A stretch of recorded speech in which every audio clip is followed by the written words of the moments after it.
Most of you have probably heard of the saying, let kids be kids. Well, a part of being a kid is learning how to fail and get back up. However, many parents in today's society are holding their children back and they're not allowing them to fail. They're trying to protect their children from the harsh hands that we get dealt in life. When children or young kids think of their futures, most of them think of something around success. They think of the emotions of gratitude, pride, and joy that comes with it. They think of being the best of the best. However, many times they do not see what comes with that and the difficulties that they will face in order to reach success. And that is failure, hurt, disappointment, and frustration of life. Parents need to understand that it is okay for their children to fail. It makes them stronger, it keeps them humble and grounded, and if children think they're too fragile to make mistakes, it's going to hold them back from taking risk in life, and it's going to weaken their sense of self-worth. I have friends who were never raised to know failure. They had everything handed to them, and they never knew difficult.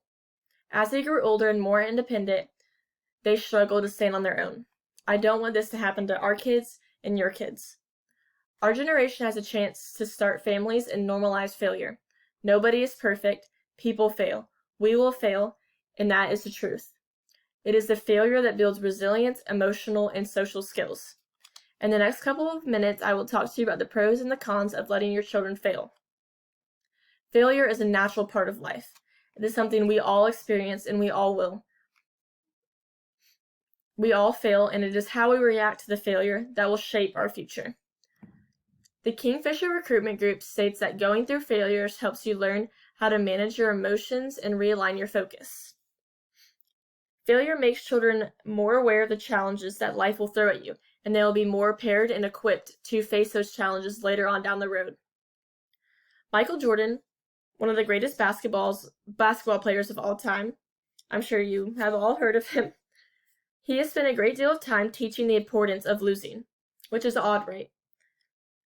The Child Mind Institute says that Jordan has spoken extensively about how perseverance and resilience in the face of challenges on and off the court are what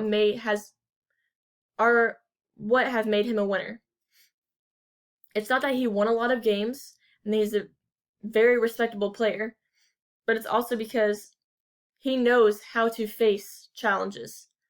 Because not everything was handed to him either, as much as we want to think that. That's not the case. Parents not only need to let their children fail because it makes them stronger, but it also keeps them humble. When people hear the word failure, they often think of a bad memory when they fell short of their goals that they wanted to achieve. However, they don't see how it's benefited them. Failure keeps children hungry and eager to keep learning. The Kingfisher Recruitment Group describes a life without failure. Our world would be so perfect that no one would have the drive to improve our standard of living and improve ourselves. Children won't grow, nor will they build resilience and explore their potentials.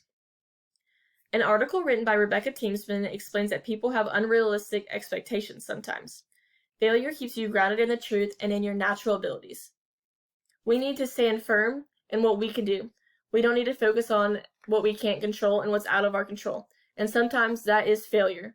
We can't control failure, but we need to stand firm in our own abilities and how we can rebound and set ourselves up for success. When parents cushion their children, it prevents them from falling and it makes them have a huge ego and a big head. They think that they are untouchable and they're some kind of superhero character in life. They think that everything's going to come easy to them, but in reality it's not, and they're going to be in for a rude awakening when they become independent from their parents. In modern day society, people feel the need to protect their children from the difficulties that they might have faced in their past. However, treating your children as though they are your shadow or they are too fragile to handle, this actually weakens their sense of self-worth. And self-worth is another term for self-esteem. If you have a lot of self-worth, you believe that you deserve for the best in life. However, it's hard for children to believe these things if they think they cannot stand alone in the world. Letting your children stand alone does not mean you have to lower your standards for them whatsoever. Failure is not something we need to be afraid of. It's only giving your child an opportunity to stand strong when you're not by their side anymore. New Haven Healing states that treating your children as if they are fragile only increases their entitlement and conditions them to see others as responsible for their well-being, their health, and success and failures.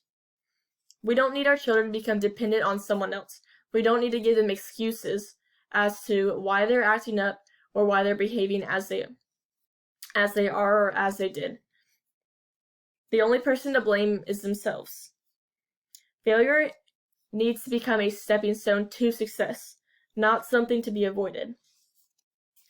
Society needs to stop viewing failure as a bad thing. We think it's a bad thing because we make it that way, and we've conditioned our brains to think that way. We can turn it into a learning curve if we start now and teach the younger generations about failure. Failure is not falling short of success. It is a way to success. It is our job as parents and future parents to instill this idea in our children, starting now. If you want to live, you're going to have to fail. There's no avoiding it. It's a part of life and it comes with it. Although many parents think it's their job to shield their children's eyes from the harshness and the difficulties of the world, it's important to introduce them to the reality of the world. And no, I'm not saying you have to strip them of a childhood or strip them of an imagination. It just means to let them fail. Give them a chance for success later on in life. Children tend to be afraid of failure because they don't know how to handle it. As the next generation, it is our duty to change this. Parents, step back so your children can step up.